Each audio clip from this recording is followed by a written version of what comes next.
Ang kwentong ito ay isang katang-isip na salaysay na hango sa mga lumang kwento ng mga matatanda, alamat ng kabundukan, at paniniwalang bayan ukol sa mga nilalang na hindi natin nakikita ngunit pinaniniwala ang totoo sa ilang bahagi ng Pilipinas.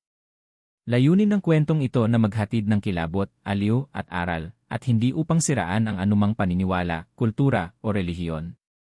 Ang mga tauhan, lugar, at pangyayari sa kwentong ito ay imbento o isinabuhay batay sa mga kwentong bayan at hindi direktang hango sa tunay na tao o buhay. Kung sakaling ito ay magkatugma sa inyong karanasan, ito ay nagkataon lamang. Sa puso ng lalawigan ng Quezon, may isang liblib na lugar na tinatawag na Barangay San Clemente, isang lugar na mistulang nakalimutan ng panahon. Doon, bihira ang sasakyan, walang signal ang cellphone, at sa bawat sulok ay tanim ang mga lumang alamat na mas gustong kalimutan ng mga matatanda. Ngunit sa katahimikan ng lugar na ito, namumuhay ang isang pamilyang kilala sa pagiging masayahin at mapagmahal, ang pamilyang Madrigal.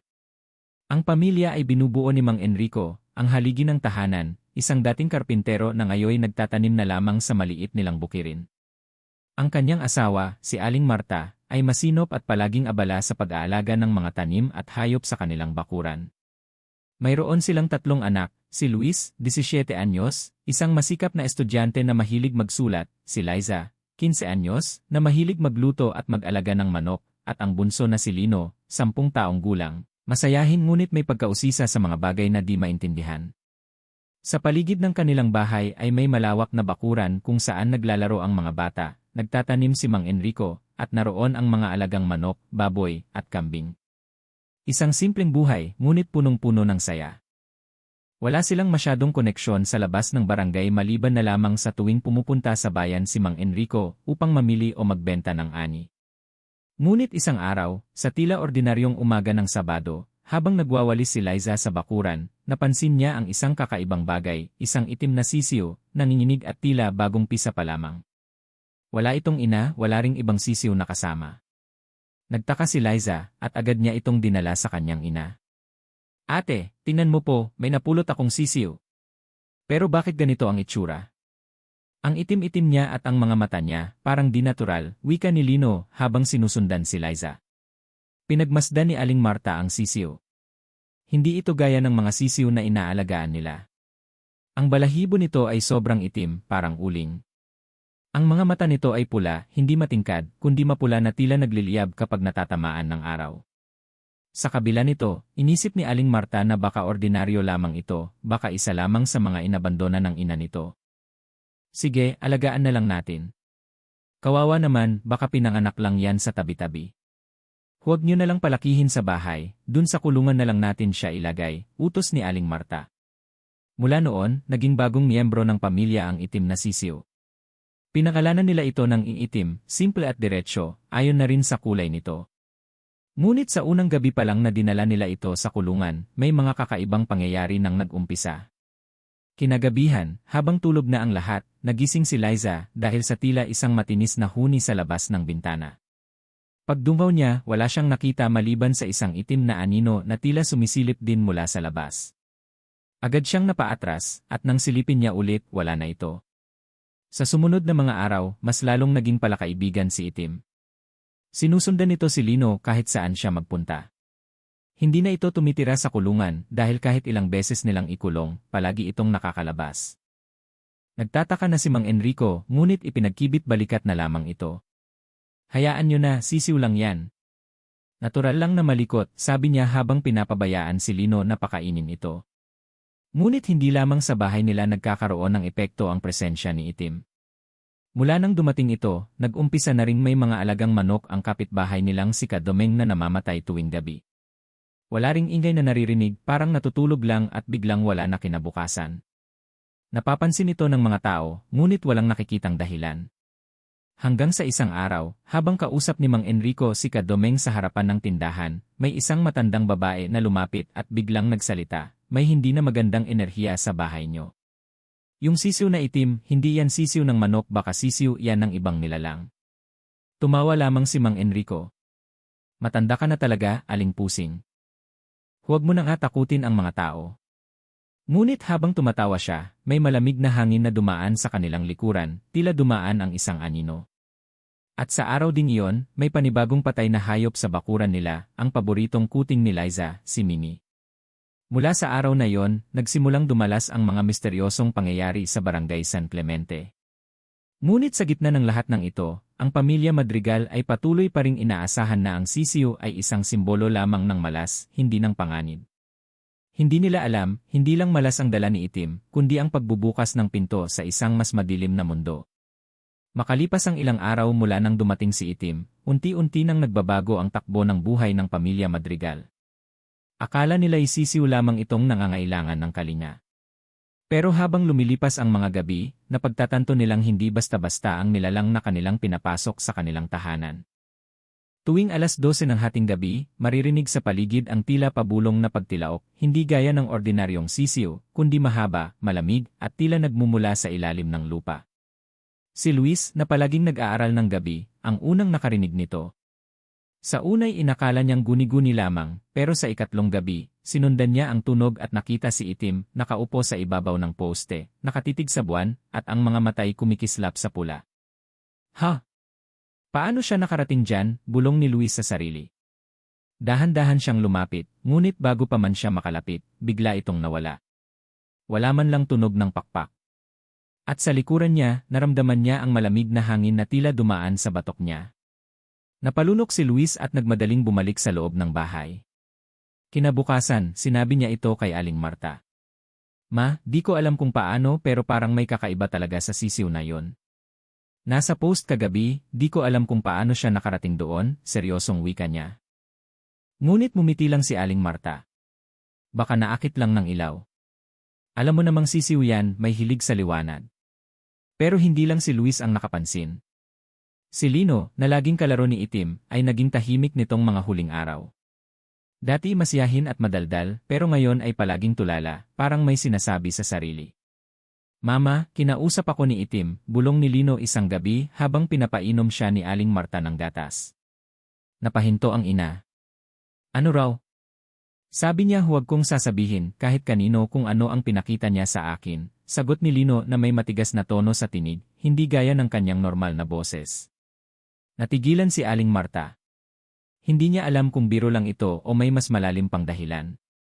Kinabukasan, ipinag-utos niya kay Mang Enrico na ikulong muli si Itim sa kulungan at huwag hayaan sa loob ng bahay. Ngunit muli, pagkagising nila kinaumagahan, wala na sa kulungan si Itim. Bukas ang maliit na kandado, hindi putol, kundi parang kusa itong binuksan. Lumingon si Mang Enrico sa paligid at naramdaman niyang may nakamasid sa kanya. Hindi normal to, bulong niya sa sarili. Simula noon, napansin nilang parang mas nakikita na ng mga hayop si Itim bilang banta. Ang mga pusa ay umiiwas sa kanya, ang mga aso ay tahol ng tahol kapag dumaraan siya, at ang mga ibon ay biglang nagsisiliparan papalayo kapag siya'y nasa paligid. Kahit ang mga tanim sa gilid ng bahay ay tila unti-unting nalalanta tuwing dumarating ang gabi. Minsan, nakita ni Liza si Itim na nakaupo sa gitna ng hardin, nakapikit, ngunit ang paligid niya ay nababalot ng anino. Wala pa ring maliwanag na paliwanag dito. Pero ang hindi alam ng buong pamilya, bawat galaw ni Itim ay may malalim na dahilan. Sa isang gabi, habang nagkukwentuhan ang magkakapatid sa harapan ng bahay, napag-usapan nila ang kwento ni Aling Pusing, ang matandang nagsabing hindi ordinaryong sisiw si Itim. Baka totoo nga yung sabi niya, ani Luis. Kung totoo nga.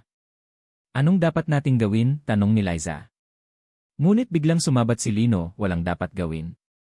Masama kayo. Ayaw niyo kay Itim pero si Itim, mabait. Nagkatinginan ang magkapatid. Parang may kakaiba sa tingin ni Lino, parang hindi na siya ang kapatid na kilala nila. Kinagabihan na naginip si Aling Marta. Sa kanyang panaginip, may isang matandang babae na may mahahabang kuko, puting buhok, at mga matang kumikislap sa dilim. Tangan-tangan nito ang isang itim na sisiw at sinabing, ibinalik ko lang ang sa akin. Huwag niyong pigilan o dadanak ang dugo. Pagkagising niya, basang-basa ang kanyang likuran sa pawis. Ngunit ang mas nakakakilabot, may itim na balahibo sa ibabaw ng unan niya. Simula noon, nagdesisyon si Aling Marta na hanapin si Aling Pusing upang malaman ang buong katotohanan. Dinala niya si Luis at Liza at pumunta sila sa kabilang baryo kung saan sinabing tumutuloy si Aling Pusing. Pagdating nila roon, sinalubong sila ng matandang babae na parang kanina lang nila nakita sa panaginip. Alam kong darating kayo, sabi ng matanda. Hindi kayo ang pinili pero kayo ang nakatanggap. Naguluhan sila. Ano po ang ibig sabihin nyo? Ang sisiw na iyan, anak ng isang kumadro ng aswang. Ipinanganak sa dilim at hinulog sa lupa para hanapin ang huling sinangla, isang pamilya na madaling maabot ng kadiliman. Napatigil si Aling Marta. Paano namin ito mapipigilan? Hindi nyo na ito mapipigilan pero maari nyo pa itong wakasan, sagot ng matanda sabay abot ng isang maliit na garapon na may puting abo. Kapag dumating ang buwan sa pinakamadilim na gabi, at humuni ang sisiw sa gitna ng dilim, doon nyo siya dapat harapin. Hindi na sisiw si Itim. Isa na siyang aninong may layuning ibalik ang isang halimaw. At kung hindi kikilos ang pamilya maaaring hindi na sila makabalik pa sa liwanag. Matapos makausap si Aling Pusing at matanggap ang babala ukol kay Itim, hindi na matahimik ang pamilya Madrigal. Sa bawat araw na lumilipas, tila palalim ng palalim ang anino ng panganib na bumabalot sa kanilang tahanan. Ang dating payapang bahay ay unti-unting nagiging pugad ng misteryo at pangamba. Simula ng gabi ng lagim noong unang gabi ng kanilang pagbalik mula sa kabilang baryo, may kakaiba na agad silang napansin. Ang bahay ay tila mas malamig kaysa dati, kahit patag-init noon. Walang hangin sa labas, ngunit sa loob ng bahay, parang may humahaplos sa kanilang batok, malamig, basa, at tila gumagapang. Nagtipon ang buong pamilya sa mesa. Hindi na natin pwedeng palakihin pa ito, sabi ni Aling Marta habang hawak ang garapon ng puting abo. Kapag dumating ang gabing sinabi ng matanda, kailangang handa tayo. Pero habang nag-uusap sila, may narinig silang mga yabag sa kisam, mga hakbang na tila may dumaan sa itaas ng bahay, kahit wala namang palapag sa itaas. Napatingin silang lahat sa bubong. Si Lino lang ang walang reaksyon. Nakatingin lang siya sa kanilang alagang sisiw na si Itim, na ngayon ay nakaupo sa ilalim ng mesa, hindi na umuungol kundi humuhuni na tila may tono, parang awit sa sinaunang wika. Iba na ang sisiw ilang gabi pa ang lumipas. Si Luis, na masigasig pa rin sa pag-obserba, ay nagdesisyong bantayan si Itim. Gumising siya ng 2:00 ng madaling araw at sumilip sa sala. Doon niya nakita ang hindi niya malilimutan, si Itim, nakatayo sa gitna ng sahig. Hindi na tila sisiw kundi mukhang maliit na nilalang na tuwid ang pagkatayo, may mahahabang kuko sa mga pakpak, at mga matang kumikislap sa pula. Nagtagpo ang mga mata nila. Natigilan si Luis. Sa loob ng ilang segundo, naramdaman niyang hindi siya makakilos. Parang may humigop sa kanyang hininga. Pagkatapos ay biglang nawala si Itim, hindi naglakad, hindi lumipad, kundi naglaho sa ere. Pagkagising niya kinabukasan, nasa kanyang dibdib ang isang balahibo na parang nasunog. Sa umagang iyon, hindi na siya nagsalita. Tahimik siya habang kumakain, at noong tinanong siya ni Liza kung ayos lang siya, tanging-tango lang ang kanyang sagot. Mga hayop, nawawala kasunod ng mga pangyayaring ito, unti-unting nawawala ang mga hayop sa paligid. Una ay ang manok sa likod bahay, sunod ang kambing, at pati na rin ang pusa ng kapitbahay. Tuwing madaling araw, may makikitang bakas ng dugo, ngunit walang katawan, parang biglang nawala sa ere ang mga ito. Hindi ito normal, bulong ni Mang Enrico. Parang may kumakain sa kanila, pero walang ingay, walang bakas ng away. Sinubukan niyang ikandado ang bakuran. Naglagay siya ng mga bitad. Pero lahat ng iyon ay nauwi sa wala. Kinabukasan, lahat ng bitag ay bukas, at sa gitna ng isa, may isang mata ng hayop na nakatingin sa kanila. Walang dugo, walang laman, mata lang. Ang gabi ng pagkawala isang gabi, habang tulog ang lahat, nagising si Liza sa malakas na hampas ng hangin sa bintana. Ngunit hindi ito dahil sa bagyo. Nang sumilip siya, nakita niya si Lino na palabas ng bahay, bitbit ang sisiw. Dali-dali siyang bumangon at sinundan ito. Hanggang sa narating niya ang gilid ng ilog, kung saan naroon si Lino, nakapaluhod at nakikipag-usap sa isang nilalang sa dilim. Hindi niya maaninag ang mukha, ngunit ito ay babaeng nakaputi, mahaba ang buhok, at may mga pakpak ng paniki sa likod. Balik mo na ang akin, wika ng nilalang sa tinig na mababa at malamig. Sapat na ang sakripisyo. Nagulat si Liza at napasigaw, Lino. Bumalik ka rito. Biglang lumingon si Itim. Hindi na ito sisiw, isa na itong itim na nilalang na may matutulis na kuko, pulang mata, at tila may sungay na tumutubo. Tumili si Liza sa takot at nawalan ng malay. Ang tanda ng gabi ng kadiliman pagkagising niya, umaga na. Nasa sala siya ng bahay at nakapalibot ang kanyang pamilya. Ngunit isang bagay ang kulang, wala si Lino. Nakita ko siya kagabi. Nasa gilid siya ng ilog kasama yung halimaw, iyak ni Liza. Walang makapagsalita. Si Mang Enrico ay tahimik na umupo, hawak-hawak ang basag na garapon ng abo. Hindi natin naabutan ang tamang gabi. Ngayon kailangan na nating humarap, malungkot niyang sambit. Ang tahanan ng pamilya Madrigal ay hindi na tahanan. Ito'y naging lugar ng panonood ng dilim. At sa bawat araw, isang hakbang na lang ang layo ng buong pamilya sa buong pag-angkin ng nilalang sa kanila. Ang mga pangyayaring ito ay hindi pa ang wakas, ito pa lang ang pagsisimula ng tunay na pagsubok. Pagkatapos ng gabing nawala si Lino, tuluyan nang nagbago ang buhay ng pamilyang Madrigal. Ang dating tahanan ay naging tila kulungan ng takot at lungkot. Si Aling Marta, na palaging matatag para sa kanyang mga anak, ay hindi na makatingin ng diretsyo sa kanilang bakuran, kung saan unang nakita si Itim. Si Mang Enrico, sa kabila ng kanyang tapang, ay gabi-gabing binabagabag ng panaginip ni Lino, sumisigaw, humihingi ng tulong. Ngunit si Liza at Luis, silang dalawa ay hindi nagpabaya.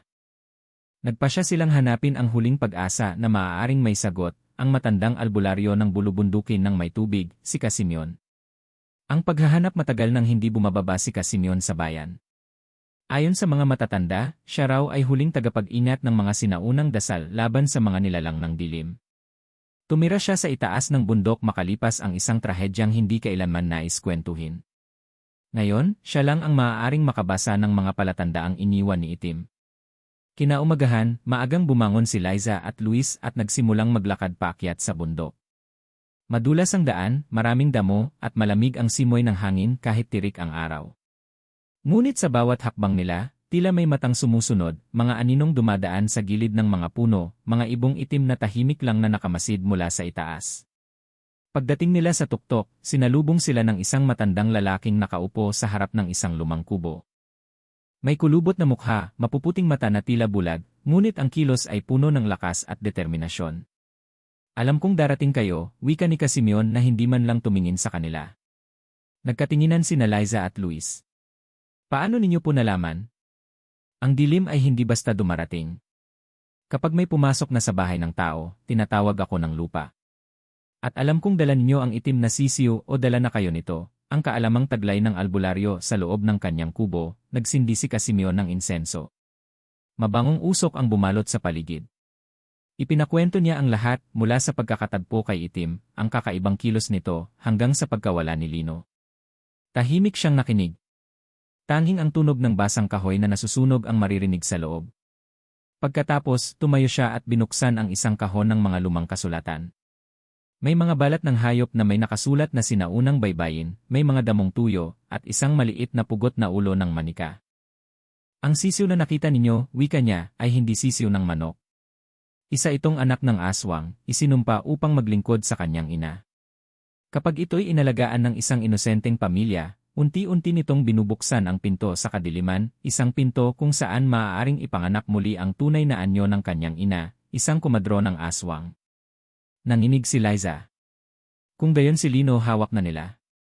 Tumango si Casimyon. Ang bata ay hindi pa patay ngunit kinakalawang na ang kanyang kaluluwa. Isang gabing itim na itim, kapag ang buwan ay hindi magpapakita at ang lupa ay mababasa ng dugo, doon siya tuluyang magiging sugo ng dilim. Napaluhod si Luis. Paano po namin siya maililigtas? May isa lamang paraan. Subukan niyong makipagpalit, sagot ni Casimyon. Kailangang maghandog kayo ng bagay na mas mahalaga pa sa isang kaluluwa, isang sakripisyo na kusang loob. Anong klaseng sakripisyo? Tanong ni Liza. Ang sakripisyo ng pagmamahal.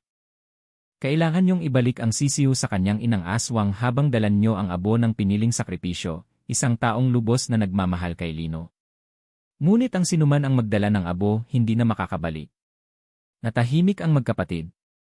Ang babala bago sila bumaba ng bundok, binigyan sila ni Casimyon ng mga kagamitan, isang puting telang may borda ng sinaunang dasal, isang abo ng banaba at balat ng ahas, at isang baging na maaaring itali sa nilalang ng dilim. Pagbalik nyo, huwag niyong pakainin o lapitan si Itim. Ilagay niyo siya sa gitna ng panalangin at ihanda ang puso nyo. Sapagkat darating ang gabi na kailangang pumili kung sino ang magtatapos, ang nilalang ng dilim o ang pagmamahal ng isang pamilya. Bumaba silang magkapatid, dala ang takot, pag-asa, at ang mabigat na desisyon, sino sa kanila ang mag-aalay ng sarili para kay Lino. Ngayon ay alam na nila ang lihim, ngunit ang laban ay magsisimula pa lamang. At sa darating na gabi ng kadiliman, kailangang pumili paglaban o pagsuko. Pagmamahal o kalimot. Liwanag o lubos na dilim. Sa pagbabalik ni Liza at Luis mula sa bundok, dala nila hindi lang ang mga gamit ni Casimyon, kundi pati ang mabigat na responsibilidad, ang katotohanang ang nilalang na kanilang inalagaan at minahal ay sugo ng isang halimaw. Si Itim ay hindi sisiw ng pangkaraniwang hayop, kundi anak ng isang aswang na pinakakilabot sa alamat ng San Clemente, ang kumadro ng Itim. Lihim ng kagubatan ayon sa mga matatanda, sa kanlurang bahagi ng barangay, may isang makapal na gubat na tinatawag na gubat ng himagsikan. Doon raw naninirahan ang mga nilalang na hindi matanggap ng liwanag, mga engkanto, tikbalang, duwende, at aswang. Ngunit higit sa lahat, ang lugar na iyon ay tirahan daw ng isang matandang babae na minsang naging hilot, ngunit itinakwil ng mga tao dahil sa pagsasanay ng Itim na panggagamot. Ang babaeng ito ang naging kumadro ng Itim, kilala sa pagiging malupit, walang awa, at may kakayahang magtanim ng mga anak sa katawan ng tao o hayop. Ayon sa ulat ni Casimyon, minsang naglihi ang aswang sa isang supling na hindi niya naipanganak. Sa halip, inihulog niya ito sa lupa sa anyo ng isang sisiyo, isang itim na nilalang na maghahanap ng kaluluwang mahina upang matuloy ang kanyang muling pagsilang. Doon napunta si Itim sa pamilya Madrigal. Lihim ng pagkakabit habang pinaghahandaan nina Luis at Liza ang ritual na itinuro ni Casimyon, unti-unting bumabalik sa kanilang alaala ang mga pagkakamaling hindi nila agad napansin. Si Itim ay dumating sa araw ng kamatayan ng matandang si Caben, ang albularyong pinagbintangang mangkukulam dati. Sa araw na yun din, may pagputok ng lupa sa gilid ng ilog, isang palatandaan ng pagbukas ng gilagusan.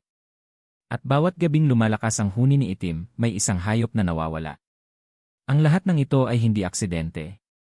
Si Liza, habang naglilinis ng kwarto ni Lino, ay nakakita ng isang kwaderno na may mga guhit, hindi simpleng larawang pambata kundi mga itim na hugis ng mga nilalang na may pakpak, pulang mata, at katawan ng tao na may buntot ng ahas. Sa ilalim ng bawat guhit ay may mga salitang hindi Tagalog, hindi rin Ingles, isang lumang wika. Pinakita niya ito kay Luis. Parang ito yung baybayin na nakita natin sa mga papel ni Casimyon, tinignan ni Luis ang sulok ng kwaderno. Sa ilalim ay may nakasulat na, "Inako dumating ka na," nanginig ang kanyang kamay. Si Lino hindi lang siya nawawala. Unti-unti na siyang kinukuha, gabi ng ugnayan dumating ang gabi ng kabilugan ng buwan, ngunit sa halip na liwanag, makapal na ulap ang tumabon sa langit. Tahimik ang buong barangay. Walang tahol ng aso, walang huni ng ibon. Maging ang hangin ay tila huminto. Inilagay ni Luis at Liza ang puting tela sa gitna ng bakuran. Sa ibabaw nito, inilapag nila ang abo at baging. Tinawag nila si Itim. Sa unay hindi ito lumapit. Ngunit sa ikatlong tawag, lumutang ito mula sa lilim ng puno, hindi na parang sisiyo, kundi nilalang na may pakpak, kuko, at anyong itim na gumagapang. "Anak ka ng dilim," sigaw ni Luis, nanginginig. "Pero hindi mo kami kayang pasukuin." Ngunit bago pa man nila maitapon ang abo, biglang nangatal ang lupa, at mula sa malayo ay may boses na umalingaw-ngaw, "Ibalik mo ang akin." Mula sa gubat, lumitaw ang kumadro ng Itim. May katawan ng babae, ngunit balat ng kalabaw, mata ng uwak, at bibig na parang ahas na may dalawang dila. Ang kamay niya ay hawak ang isang batang lalaki, si Lino. "Isang kaluluwa para sa anak ko," sigaw niya. "Lino," sigaw ni Liza, ngunit hindi makakilos. Ang paligid ay nababalot ng usok. Si Luis ay tumayo at itinapon ang abo, sabay sigaw ng panalangin mula sa papel na iniabot ni Casimyon. Sa ngalan ng liwanag at pag-ibig ilayo ang halimaw sa bahay na ito. Sumigaw ang kumadrona, at nagsimulang mangisay si Itim, tila nahahati ang katawan nito. Dumagundong ang langit. Kumidlat. At sa gitna ng sigawan, may isang aninong lumapit, si Aling Marta, yakap ang isang lumang rosaryo. "Kung may kailangang sumalo ng parusa, ako na, ako ang ina, ako ang mag-aalay." Bumagsak ang apoy mula sa langit. At sa huling saglit, nagsimulang lumusaw si Itim, bumalik si Lino sa ulirat, at naglaho ang kumadrona sa isang sigaw na ubod ng sakit. Ang katahimikan pagkatapos ng bagyo kinabukasan, dumating si Casimyon. Nakita niya ang mga abo sa paligid, ang basag na tela, at si Liza, yakap si Lino habang umiiyak. Si Luis, nakaupo sa tabi ng abo, hawak ang basang rosaryo. Natapos na ang gabi, ani Casimyon, ngunit hindi pa ang kwento. Ang sisiw ay wala na. Ngunit ang halimaw na nagnanais ng buhay ay maaaring maghintay muli sa liblib na bahagi ng lupa. At ang tanong, gaano katatag ang pagmamahal ng tao para labanan ang anino ng sarili niyang takot?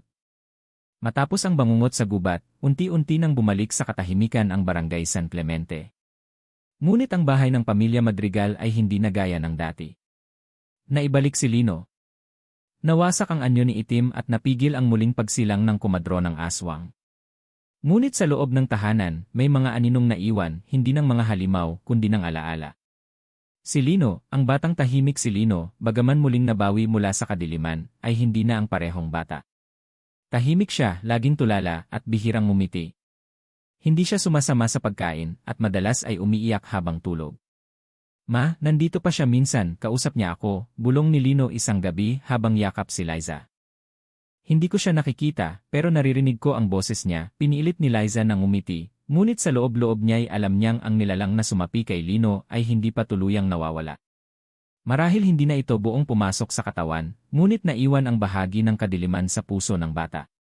Si Luis naman ay palaging binabagabag ng panaginip ng isang mundo na baliktad, itim ang araw, pula ang langit, at ang lupa ay may mata.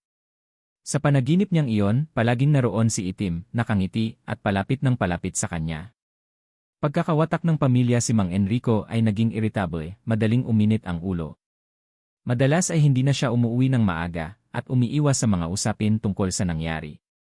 Tila ba ayaw niyang tanggapin ang mga katotohanang hindi niya kayang ipaliwanag. Masyado kayong nagpapadala sa takot, sigaw niya minsang nakipagtalo kay Aling Marta. Tapos na yan. Tigilan niyo na ang kababalaghan na yan. Ngunit si Aling Marta, na noon ay matatag at mapanampalataya, ay unti-unting nawalan ng sigla. Palagi siyang nasa altar, nagdarasal, at minsan ay nagsasalita mag-isa. Sa kanyang kwarto, may mga krus at dahon ng banaba sa bawat sulok. Hindi siya natutulog nang walang kandila sa tabi niya. Hindi ito natapos, bulong niya sa sarili, nagsimula lang ito. Hindi basta umaalis ang anino kapag inanyayahan mo na ito sa loob, liwanag na kumakalaban si Liza, sa kabila ng lahat, ay nanatiling matatag. Siya ang naging tulay ng pamilya. Araw-araw niyang kinausap si Lino, pinilit pumasok sa kanyang mundo. Dinala niya ito sa simbahan, sa palengke, at minsan ay pinakain sa dating kulungan ni Itim, para lang maibalik ang alaala ng dati. Hindi ikaw ang pinili nila, Lino. Pero ikaw ang pipili kung sino ka, bulong niya isang gabi habang inaalayan ito ng mainit na tsokolate. Isang araw, habang naglilinis siya sa kusina, may natagpuan siyang isang itlog sa ilalim ng lumang aparador. Hindi ito itlog ng manok. Kulay uling ito at umiinit ang balat kahit hindi niluluto. Nabigla siya. Dali-daling tinapon ni Liza ang itlog sa ilog habang inuusal ang dasal na itinuro ni Casimyon.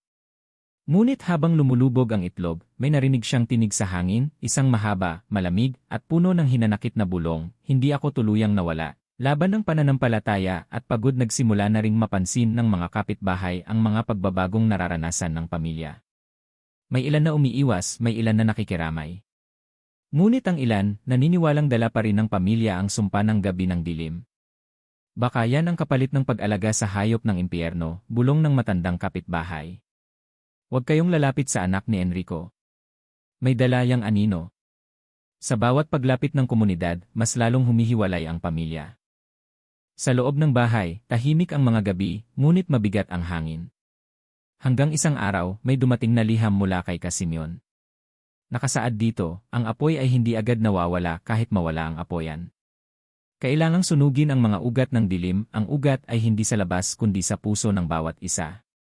Doon nila napagtanto, ang tunay na labanan ay hindi lang laban sa aswang, kundi laban sa sariling takot, trauma, at pagkakawatak. Pagpapatawad at pagsasama sa gabing iyon, nagtipon ang pamilya sa sala. Sa unang pagkakataon mula nang mawala si Lino, nagsama silang lahat, walang galit, walang takot. Hindi natin ito kayang lampasan kung kanya-kanya tayo, ani Liza.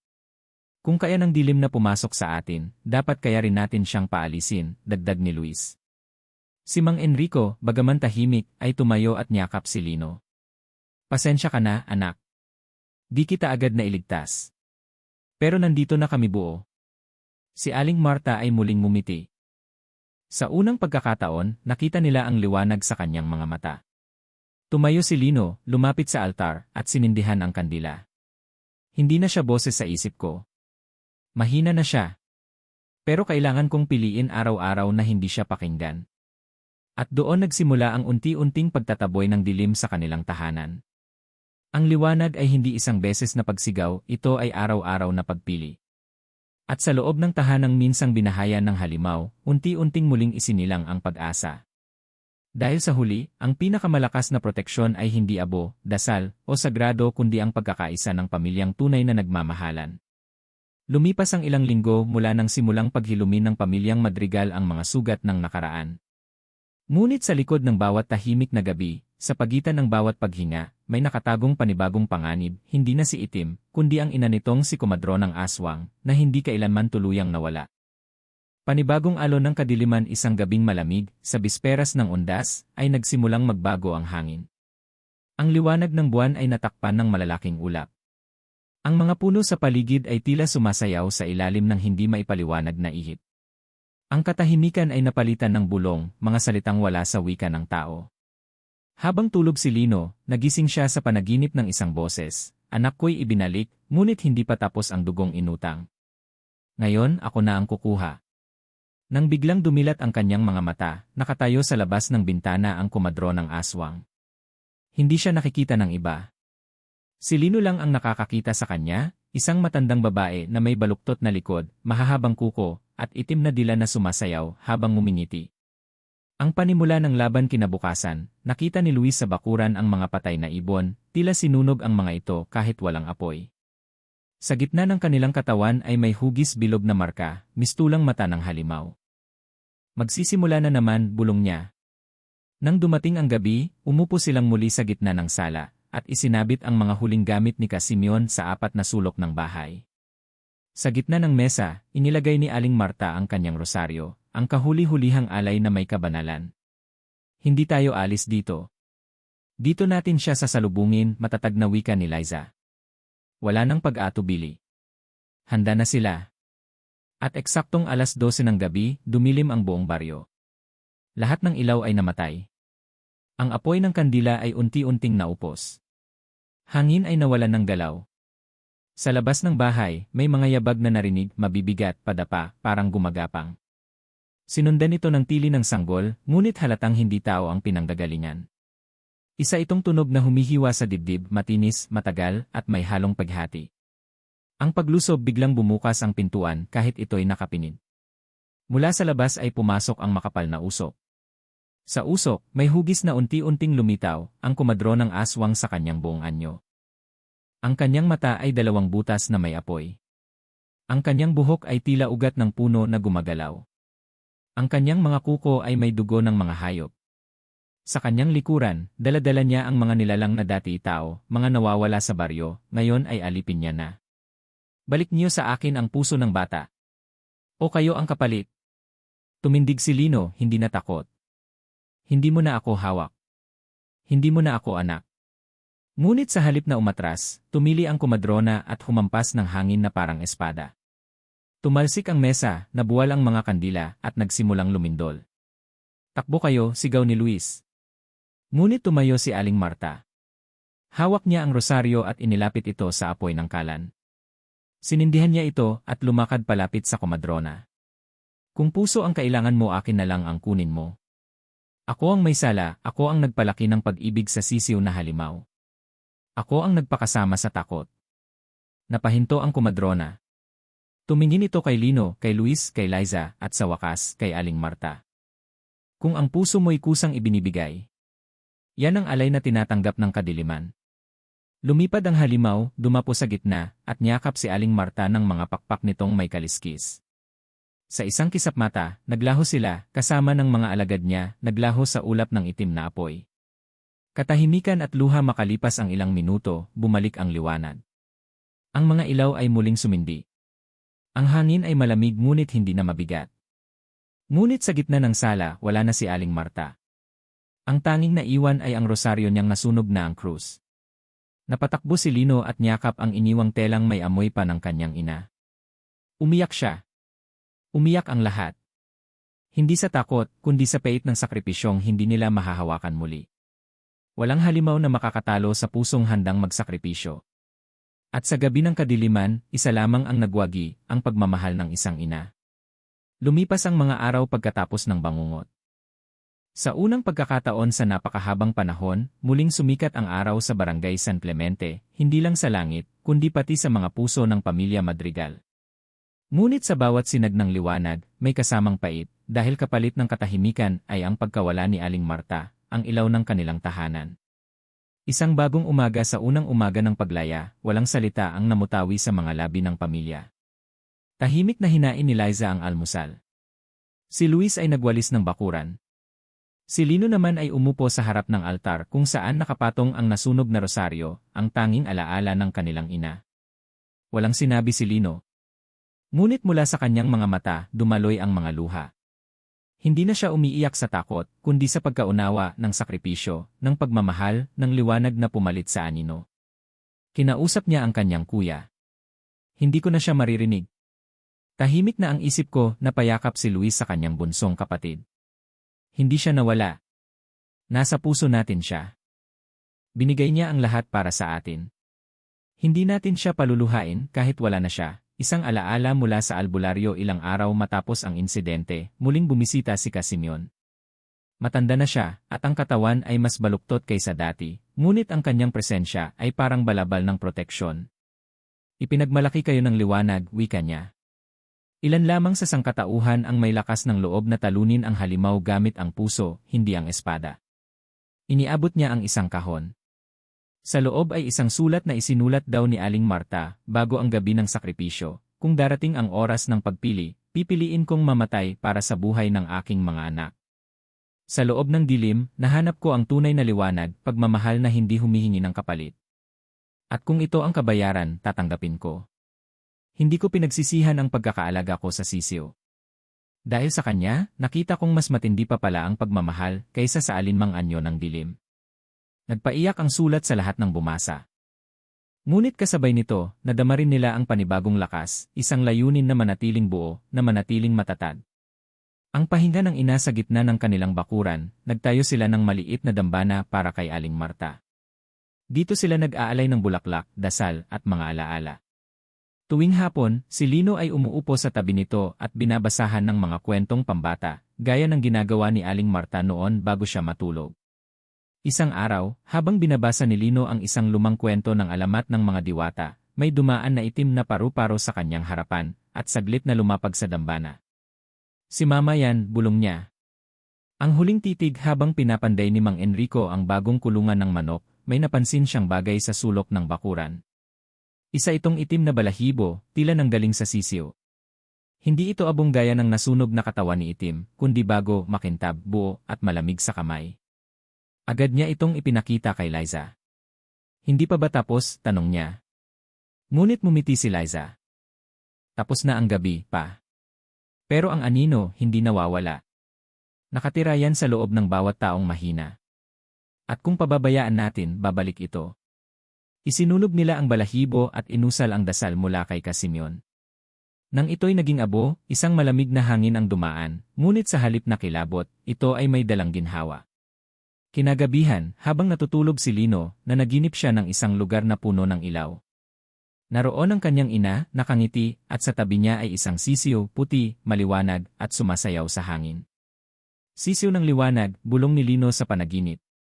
Hindi na ako magpapaligaw.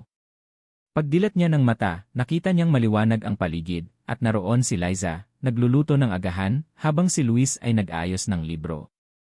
Si Mang Enrico ay binabasang muli ang lumang Biblia ni Aling Marta. Lahat sila, buo na. Aral ng liwanag at dilim sa huling talaan ni Luis, isinulat niya, ang kwento ng aming pamilya ay hindi tungkol sa takot sa aswang, kundi sa paglaban sa sarili naming kahinaan. Hindi lahat ng halimaw ay may pangil, ang iba, nagtatago sa anyo ng sisiw, ng trauma, ng galit, ng pagsisisi. Ngunit ang liwanag ay dumarating sa oras ng sakripisyo, at ang tunay na lakas ay hindi sa sigaw, kundi sa tahimik na pagyakap sa isa't isa. 8.